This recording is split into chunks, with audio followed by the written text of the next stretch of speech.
This is the access road from camp to the back of the 40, and you can see how it veers off. And right at that point is where I built the path that leads to the stand.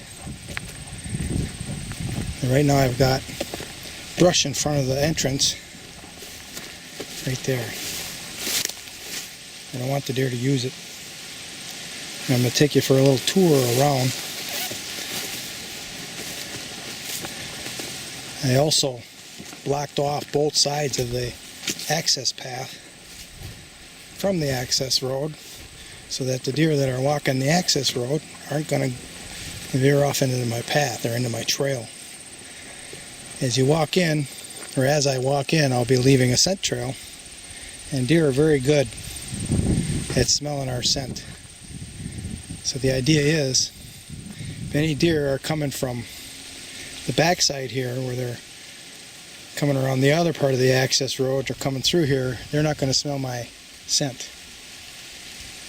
You know, with the right wind, and of course I'm only going to hunt it on rainy situations where I know it's going to rain the next night, or it's raining while I'm hunting. So the entire length of the access path has been blocked off. I mean, they can jump over this if they want, but they'd have to be scared or something for that to happen. If they're just walking naturally, they're not going to penetrate in through there 99% of the time. So here we come to where the stand is located, and I blocked this off with brush too, because I don't want them coming in here. And I can skinny through here, I think. I got it propped up, so I really don't want to remove it. Get my foot over the top. Move these branches out of the way. I'm in. So what I have to finish doing here yet is rake this all up. Rake up the entire access path. So here's the access path right here. We're coming at it from the stand to the brush that I have blocking the entrance. There's the brush there. As soon as the path ends there, that's the brush. And on this side, I put down a couple of balsam trees. You can see. Again, it's not easy to walk into here from the other side, from the woods side either.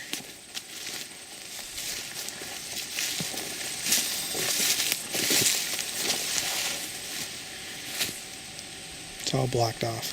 There's a really nice path right on the other side of that, so why would they come in through there when they can just walk along that path? And this is the old stand right here. That's coming out here sooner or later. It's very noisy. It's got these hitches here. Maybe if a guy put on some really tough bolts and really tightened her down, it wouldn't rattle, but you can hear that. Everything rattles. This is really windy and really noisy. That's like announcing to the deer you're here. You can kind of control your scent, but you can't control sound. It goes in all directions. So here's my stand, my ladder stand. This is the ladder that goes to the stand. I gotta get that all right. I got a little cord here to lift up my bowl. This is primarily going to be a bowl stand, but if I want to, I can use it for gun season. There are a couple of long shots, as you'll see. So I'm going to walk up this thing. Just get your foot on there. I've practiced a few times. I can get up pretty quietly, but now I'm only using one hand. I'm not going to try to be quiet. So put this on the stand.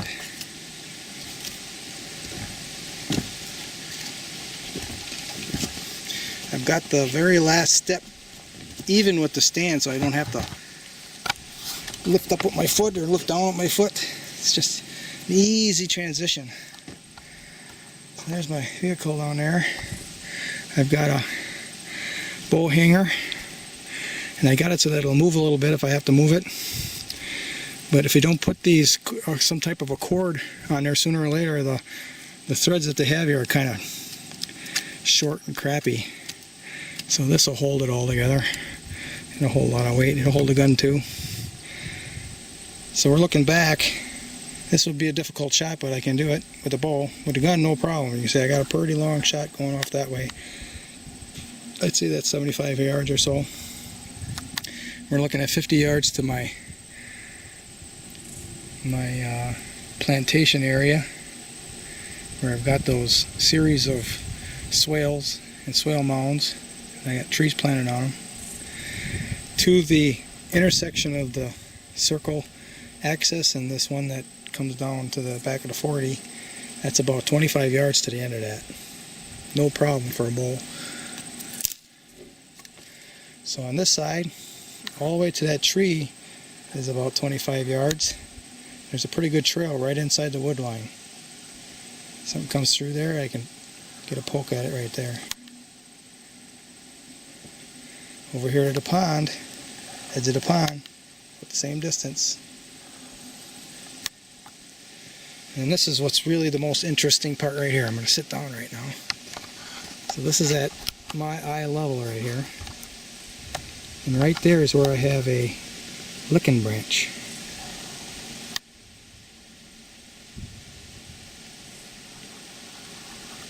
Right there. And I established there's already a pretty good established path to the left. But to the right, I established a path back in about 100 yards. Cleared out pretty good. And I made a couple of side paths. And eventually I'm going to have a path that it intersects with and goes the entire length of my 40 here. On my 40. But that's going to take time. Maybe this winter. So these deer are going to come through here, and I've got a lot of trail camera video of them coming through here already, so this is already established. Now this gives them a reason to come. They want to come and see what other deer are around. They'll sniff that licking branch. And that's about 20 yards from where I'm sitting right here. Maybe 18. I didn't really measure it, but it's right around that 20-yard mark. And that's a perfect shot. Looks like I got a little bit of a cedar branch here in my way. I should have noticed that. But I can lean over a little one way or the other. Now I'm going to take that out of here. I've got telescoping pruner. I'm going to get that up there before I leave. So here's the stand right here. It's not just doesn't have a cable there. It also has a metal. The cable can fail. This is a better quality stand. I had it way in the back, but now that I'm learning about whitetail deer, I'm not going to have stands all over my 40 anymore. Just going to have a few established stands, and there's going to be areas where I'm never going to walk during deer hunting unless it's to retrieve a big buck or the very last day I'm shoot a doe or something. That's my new philosophy. So let's keep going. Now we want to go back down. We're talking about we have 12 feet of ladder. Then I'm probably sitting 3 feet above that, so my head is probably 15, 16 feet above ground level. Plenty high. Okay, now we're going back down. Put this on here in reverse. And I left a lot of branches on here for handholds.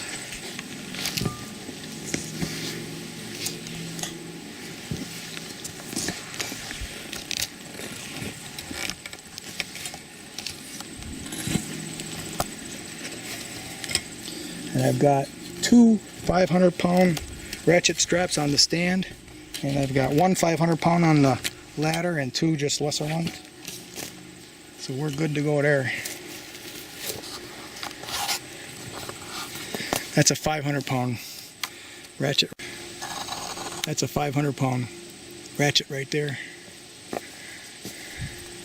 And I've got two of them on the stand.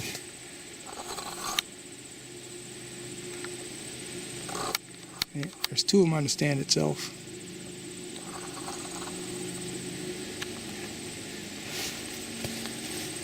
So let's see if I can sneak out of here. Looks like I might be able to get out of here over this way easier. I fell a rather large balsam right there. And I'm using segments of it to block off the path.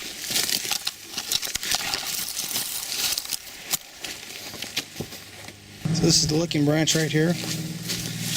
Got the ground all worked up on the bottom. Really nice soft ground right here. You're going to love that. I saw a deer print in here this morning.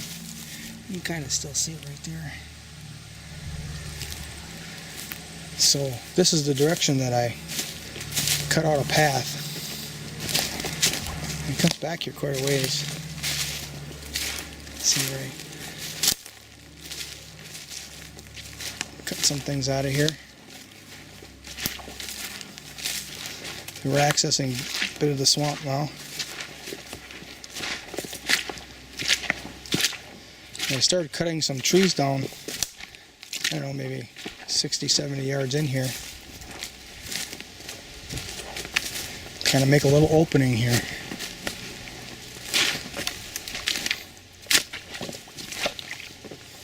There's already kind of a path I was following.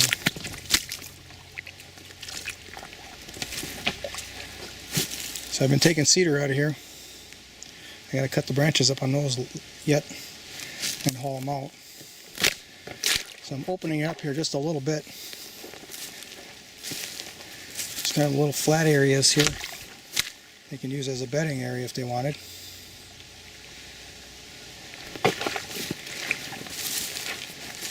So I'm going to do some more cleaning.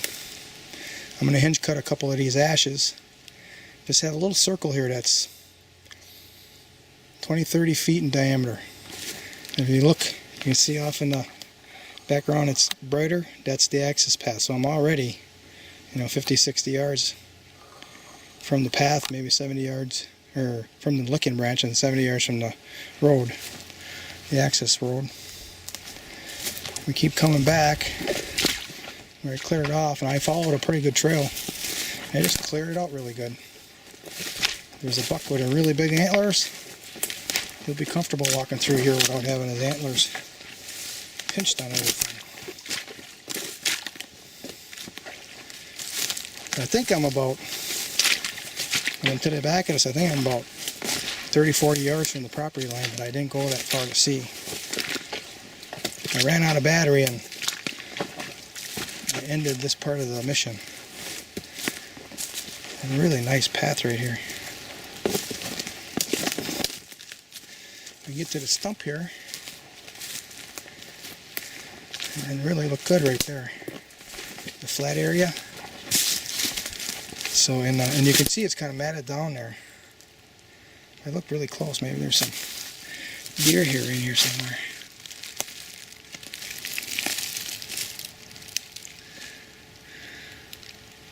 But especially if it's a cold November day, during hunting season, I could see them bedding here in the swamp. So then this is where I stopped. And I think and I'm going to get in here with my GPS. I didn't bring it along this time. But I'm going to map this all out. But then there was another pretty good path that went this way. So I cleared this out. So now we're kind of heading diagonally towards the property line, where before that main path was heading straight on out of it. And here were some fresh droppings. And I cleared this out pretty good, and now it's very open. They were already using it pretty good. So we get up here a little ways and it kind of opens up.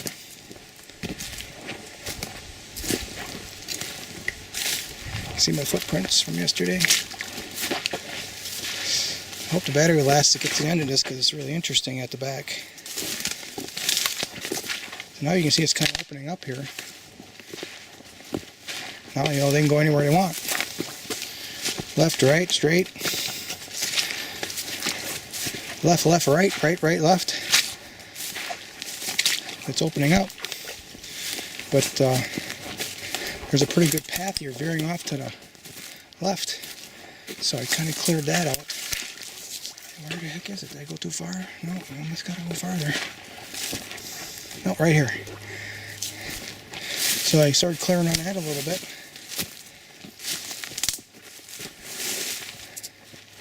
You can see it's pretty wet all around.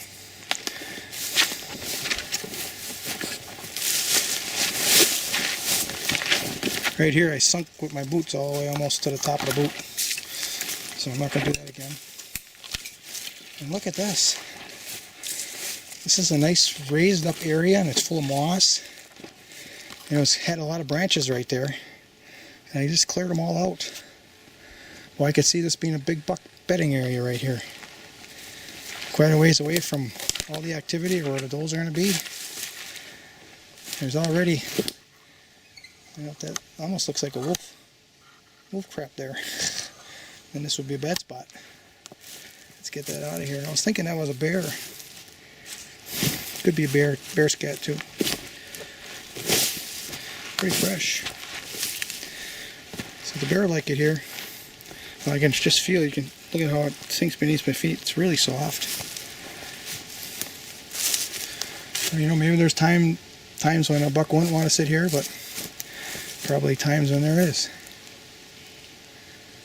They like the bed 200-300 yards away from everything else by themselves. The bigger the buck, the more they want to be by themselves, especially during the rut. So since I'm back here, I think I'm going to explore that way just a little bit, but I'm going to shut the camera off now because I'm almost out of battery.